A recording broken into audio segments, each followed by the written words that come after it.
Dinner and Learn with Rabbi Yarden, March 14, 2013, discussing a part of the Jewish recovery, connecting it with Tanya chapter 8. Tonight's topic, we're working through the Tanya a little bit, and tonight we're going to talk about Which chapter is it, Professor Tanya? the 8th chapter. We're starting the 8th chapter here. Tonight we're going to talk about the effects of doing an isur, something wrong. We started speaking about that last week at the end of chapter 7. We're going to jump into it in chapter 8. So let's explain, let's build an edifice here, a little platform, the foundation. We started asking questions, and then we started explaining in the Tanya that the person's created with two souls, a godly soul and a human soul. We explained about the godly soul, the 10 functionalities of the godly soul, from the 3 intellectual capacities to 7 emotional capacities and functions, and how that creates, or should create, our thought and emotional process towards action. And after that we went into the human soul and explained how that works. We started the emotions and build up to intellect, but the same format. Then we explained the processes of what doing Torah and mitzvahs does to align our thought processing, the garments and food of the soul. And then we started the process of explaining what happens when we do something wrong, and how that goofs up our system, so to speak. And today we're going to move further into that concept with the idea of isur. It says when something is wrong, it's isur. It's asur, forbidden to us. Asur actually does not really mean forbidden. It means bound. The item is bound to us. In other words, when we do something, we're connecting, attaching, and uniting with that thing. We're becoming part of it. And therefore there's different things. There's things that we should connect to, and things we should not connect to because we don't want to remain connected to it. Things that we do not want part of our personality. For example, someone that repeatedly swears. Let's say they're a teenager. A lot of teenagers do this. They go on some swearing trend where they repeatedly start swearing. Every third word's a curse word. When they get upset, it's every second or every first word. But then when they're like calmer, it's just every fifth. Like they hit this extreme zone. As much as they say it's not a part of who they are, it's becoming a part of who they are. It's connecting and attaching to who they are. First of all, it's not like they can just snap their fingers and stop cursing. So, it's not like you can just snap your fingers and stop cursing. This person's been cursing for the past 3 years. They're going to need to slowly start working on themselves to separate themselves from this cursing process. They're going to just, clean their language. It'll take time. It's a habit. They've attached, it's a habit, it's a rote. They've attached to this process. They're asur, they're bound to this negativity. More than that, for them to say that the cursing is not having an effect on them is for sure having an effect on them. Internally, curse words have an effect on somebody. When someone says I'm angry, and someone says I'm being angry, then you can replace that with whatever word you want, you are expressing your anger to a different level. You're revealing a new depth to yourself. Typically that depth is not a positive depth, it's a negative depth. Through curse words, for example. So, while in truth, if you're doing something good, we're connecting to something good, but that's not our concern. That's not we're talking about tonight. We're talking about tonight the negativity, the process of connecting to negativity. So, it says, and this is what I want to focus on tonight, in the 8th chapter of Tanya, it speaks about the idea of... She's pretty persistent. Yes, she is. Can't tell me just like you were away? They'll take care of it. Not so simple. Let me rearrange. She's ready. Yeah. But there's a process. I should focus. There's a process to refine oneself. And Now, and that is what chapter 8 talks about. How does one lose themselves of this? Whatever their negative traits are. And it talks about in chapter 8 the idea of hell. What is hell? What is And what? what is hell? Hell? Health? Hell. Hell. Gehenna, hell. Purgatory of the grave. And most of us, when we hear the word hell, we connote to mind a very negative picture. Bad people go to hell. That's what we connote. A torture chamber. A place of extreme negativity. We wish our loved ones do not go to hell. We wish the ones we don't like, our coworkers, that they should go to hell. And everything else like that. But what is hell? That's what we have to understand. First of all, the preface that hell is some sort of torture chamber is completely baseless. Hell is, first of all, not an end-all process. It's a chamber, it's a conduit to somewhere else. The reason why we say Kaddish after someone passes away for 11 months is because the longest one could stay in hell is 11 months. We say if our loved one is still in hell, we're going to alleviate them through this Kaddish process, and we're going to help alleviate some of their suffering. It's supposed to help bring them out? Purification. Away? It's helped alleviate. We'll get into that in a minute. Oh, okay. We'll get into that in a minute. We'll understand it more. We'll Is understand that the part process. of the 7 levels of heaven? We'll get to that not today, but that'll help us understand it as well. So to give an example, which I've given before, when someone sees a dentist, you envision your mind a dentist. A dentist, you can look at as from a little kid's point of view. That's the mean torturer. They sit in their chair and they stick things in my mouth and they try to talk to me and I can't do that.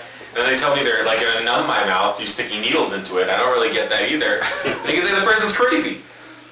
You know, my teeth are fine, my teeth are clean. I look in the mirror, I can't see anything, and all of a sudden, look at, you should be flossing better.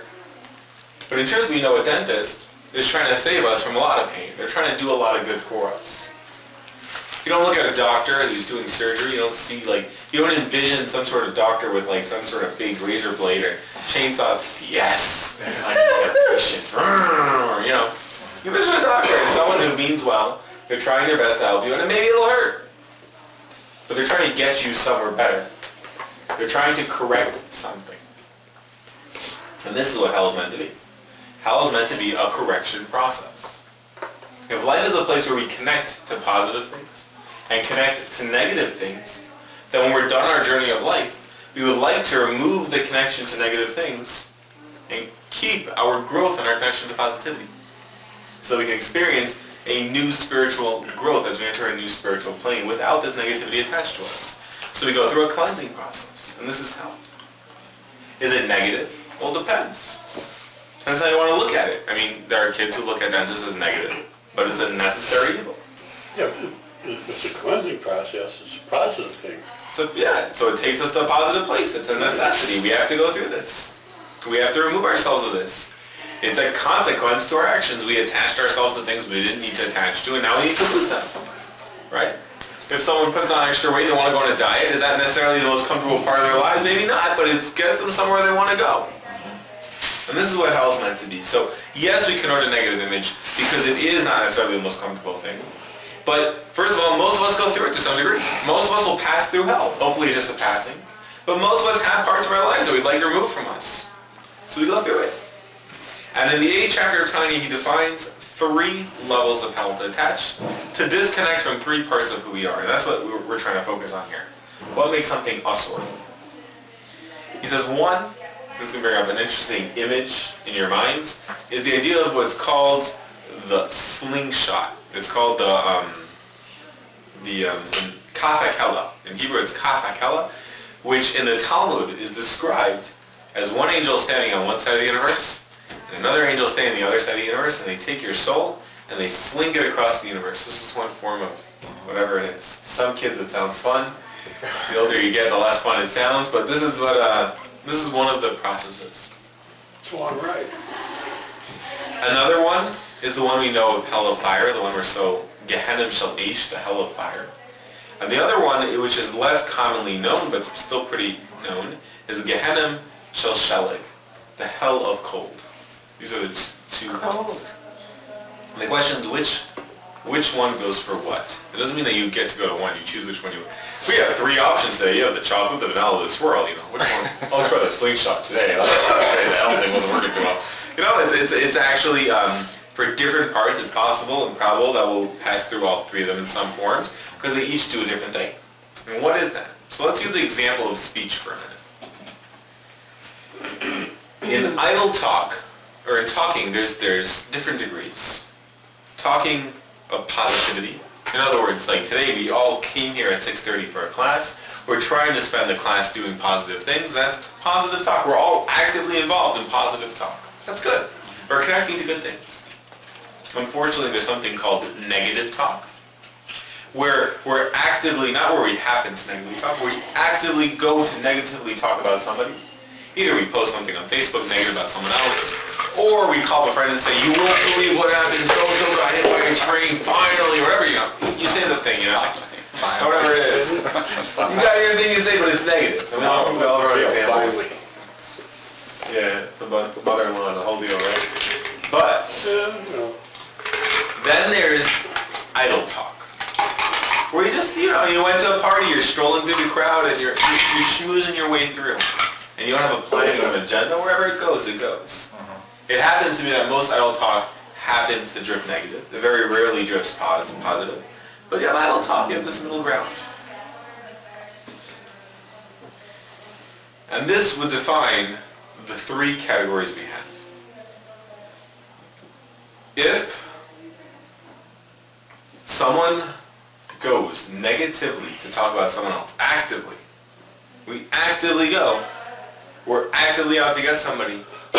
What's burning in us is a fire. We want something. We have energy. We have something pushing us, motivating us to do something. We're not passive, we're active. So the correction process for that is going to be one of fire. One of burning out this process through fire. Doesn't mean that's extreme. There's other ways that we can give other examples. I'm just talking about talking right now. So if someone negatively talks about somebody, the hell they're going to need, the correction process they're going to need to burn out this negative character trait from who they are, is one of fire. The flip side is, let's say we were to come to this class, which is a positive action, and then we just decided not to study. Someone brought up a good joke, and that started a tangent, which got into a story, and then it got into the news, and we stuck on the boat for a while, and we never got to the class. That's also negative. In other words, a time where our day was meant to be in spiritual and godly pursuit never happened. That's negative. But that's a negative of cold. There was a lack of energy. There was a lack of fire, a lack of motivation, and there was a coolness involved. And that is corrected by a hell of snow. The correction process is to eradicate within us this negativity of lack of motivation for positive things. So we go to the hell of cold. And then the middle category, where we sit there and we just waste, is what this slingshot creates amongst us. And we'll get further into that soon, how that works. But this middle category doesn't mean that small talk is evil and small talk is a waste. We all need to small talk. We all need to socialize. We all need to have time to spend for ourselves in different ways. But there are those people that they're so tired at the end of the day because they did nothing that they need some time to relax from doing nothing. And those people that take an hour every day to relax. There's a very big difference. One person has a focus. I'm focusing on relaxing. And another person doesn't have a focus. So they blew their whole day and they're exhausted from blowing their day and they need to focus on relaxing now. Sometimes you go to visit somebody sick. And the goal here is to keep it light. So we're going to schmooze with them. We're gonna just small talk with them. That's the greatest good you could do. You're doing a positive deed. You're hanging out with a sick person and making their day light and easier for them to get through it. Sometimes we go to a party though and we do small talk that gets us in some pretty deep trouble. We say something to someone else, we hurt them, we hurt ourselves, whatever it is. And then we're falling into a separate category. It's a different thing to say, that I'm at this party and I see that person by themselves and I'll give them a little attention, I'll go over the shoes and I'll hang out with them for a little bit. Then to say, I'm just going to sit back and let whoever comes my way say whatever they want to me and I'll get involved in it. A lack of focus. And that creates the middle category, which is slingshot, so to speak, grass. In cursing, the difference would be cursing for no reason at all. It's not necessarily negative. You hear some of these teens talk, and they just talk. That's part of their language. It's not negative, but it's purposeless. And the fact that it's purposeless is corrected by this kaf hakela slingshot. As opposed to when it's very vulgar, mean, and angry, it's corrected by the fire process. And when they're saying it in inopportune moments, when they could have said something else, then you have the coolness involved. They're just sort of, so to speak, rooting an opportunity. And it applies to many other examples that we'll get to, but this is the, so to speak, hell diagram. I think it's important to know that we bring up negative pictures of hell. That's what we're brought up with. A lot of people are brought up, don't do something wrong because we'll go to hell. That is completely wrong. It's completely baseless. It envisions in kids' minds this picture of like some god standing over us, waiting for us to screw up to be able to like poke us with that stick or something. Pitchfork. Pitchfork. Different generations, different weapons, right? But I was brought up with a taser. Oh. But that's the first thing that's important to know. The second thing is, why are we bringing it out of who we are? Everything we do leaves a mark on who we are. They say like computers, I don't know how true this is, but some people in the room do, so they can correct me. Everything done on a computer is stored in its memory processing system. It leaves a trace. A record somewhere. Even though you delete it, it leaves a record that this, which was done, is deleted now. But it's all there. Everything's there. They say the same thing with speech. Everything we say in the universe exists forever. If you study the waves, the way the waves work is when you first say it, they're on a plane that we can hear, and then they quickly fade off that plane we can hear. And then what they actually have done is they've created a machine now that they can bring back a voice from a certain amount of time ago. Not from a long time ago, but a certain amount of time ago. You serious? Yeah, they have such a machine. It picks up the sound waves that are here. In other words, what happens is the sound waves quickly thin out, but they're still in the room. They're just very thin.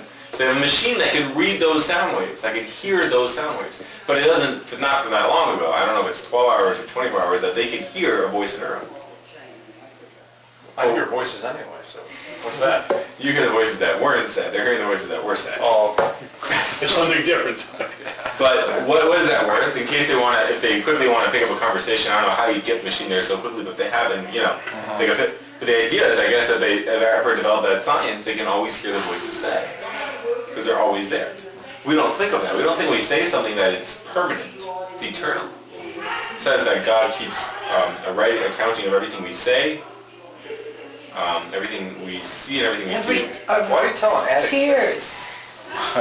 But I'm in trouble. What about God takes... That's separate also. Oh. But the idea is that everything we say leaves a permanent effect on this world. There's a permanent mark on this world. In addition to that, there's a permanent mark on who we are. There's a permanent on who we are. So now you're going to say, why should we talk about this here? First of all, what do we care? It happens. But it's a good question. It happens. It's over to me. If this is who we are and that we can't change it, then what is the idea of teshuvah? Which is what we spoke about briefly last week. How to correct our vessel, our cup, and our being to be good again. But what's important to know, even when we do a proper teshuvah, when we completely refine ourselves, it doesn't mean we go back to doing what we did. Take someone who cursed for 3 years, and they say, you know what, I'm wrong. I shouldn't be doing this anymore. I'm going to stop cursing. It takes them a few months, where they slip up and everything else, and slowly they fade out of their dictionary. Their reservoir of words. It doesn't mean that 3 years later they can start casually using curse words. It'll eventually take them down to the same path. They'll redevelop those character traits so quickly because they're part of who they are. It's a fixed part of who they are. But it doesn't mean that it's gone. It's still it's still deep within their soul. Some of us have developed attractions or connections to certain drugs of choice. It doesn't mean that with distance, we're okay with that now. Oh, well, I've distanced that, I've corrected that, I refined that. It's not a part of who I am, which is a fair thing to say. It doesn't mean I go back to that. I can use that moderately now. It's still a part of who I am. On some level, it's still there. Well, they say, the furthest you get away from your last encounter with drugs or alcohol, the closest you are to your next one. That's right. The closer you are. And hypothetically, the molecules, your body clears itself after, 10 years or something. Right. You can, if you'd like, you can experiment with that and see how it works. But I'm saying, in other words, I don't think it, on a physical plane, that's true. But on a non-physical plane, when you move into other spheres, there is traces of that. And that's because everything remains. And according to what we're learning now, theoretically, after we go through hell, we will lose that connection. We'll entirely lose that connection.